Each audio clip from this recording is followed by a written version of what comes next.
శ్రీకాకుళం వైఎస్ఆర్సీపీ నేతలపై పోలీసుల కక్ష సాధింపు కొనసాగుతోంది. ఆముదాల వలస టెక్కిలిలో వైఎస్ఆర్సీపీ నేతలపై అక్రమ కేసులు నమోదు చేశారు. నియోజకవర్గ సమన్వయకర్తలు పేరాడ తిలక్, చింతాడ రవికుమార్ సహా పలువురిపై అక్రమ కేసులు నమోదు చేశారు. ఆముదాల వలసలో 16, టెక్కిలిలో 13 మంది వైఎస్ఆర్సీపీ నేతలపై కేసులు నమోదయ్యాయి. విచారణకు హాజరు కావాలంటూ నోటీసులు జారీ చేశారు. నోటీసులకు స్పందించి పోలీస్ స్టేషన్కు హాజరయ్యారు వైఎస్ఆర్సీపీ నేతలు. 4 గంటలకు పైగా వైఎస్ఆర్సీపీ నేతలను స్టేషన్లోనే ఉంచారు పోలీసులు. పోలీస్ స్టేషన్ వద్దకు వైఎస్ఆర్సీపీ కార్యకర్తలు భారీగా చేరుకుంటున్నారు.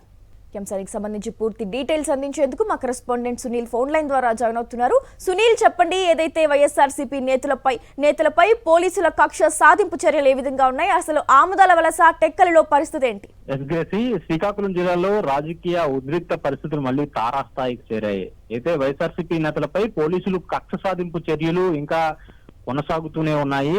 ఆముదాల వలస నియోజకవర్గంతో పాటు టెక్కలి నియోజకవర్గాల్లోని వైఎస్ఆర్సీపీ నేతలపై అక్రమ కేసులు నమోదు చేశారు. దీంతో రాజకీయంగా చర్చనీయాంశంగా మారింది.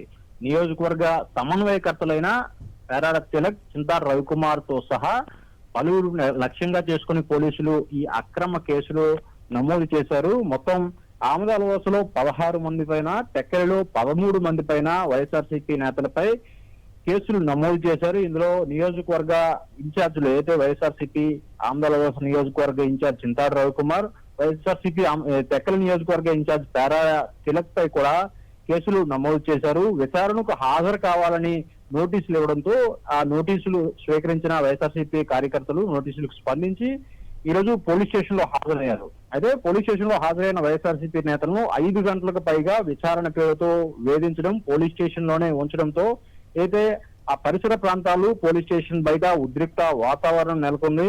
మొత్తం పోలీస్ స్టేషన్ బయట ఇప్పుడు భారీగా వైఎస్ఆర్సీపీ కార్యకర్తలు భారీగా చేరుకోవడంతో ఆ ప్రాంతంలో ఉద్రిక్త పరిస్థితి నెలకొంది. కావాలనే పోలీసులు ఏదైతే ప్రతిపక్షాన్ని అణగదొక్కడానికే కూటమి ప్రభుత్వం వైఎస్ఆర్సీపీ నేతలపై ఇలాంటి అక్రమ కేసులు నమోదు చేస్తుందని వైఎస్ఆర్సీపీ నేతలు తీవ్ర ఆగ్రహం వ్యక్తం చేస్తున్నారు. ఏదైతే ప్రజాస్వామ్య పద్ధతిలో చేస్తున్న నిరసనలు, ర్యాలీల్లో అక్రమ కేసులు నమోదు చేయడమని, దారుణమని కూడా ఆవేదన వ్యక్తం చేస్తున్న పరిస్థితి నెలకొంది. దాంతో పాటు అక్రమ కేసులు వెంటనే ఎత్తివేయాలని కూడా వైఎస్ఆర్సీపీ నేతలు డిమాండ్ చేస్తున్న పరిస్థితి నెలకొంది. Thank you Sunil.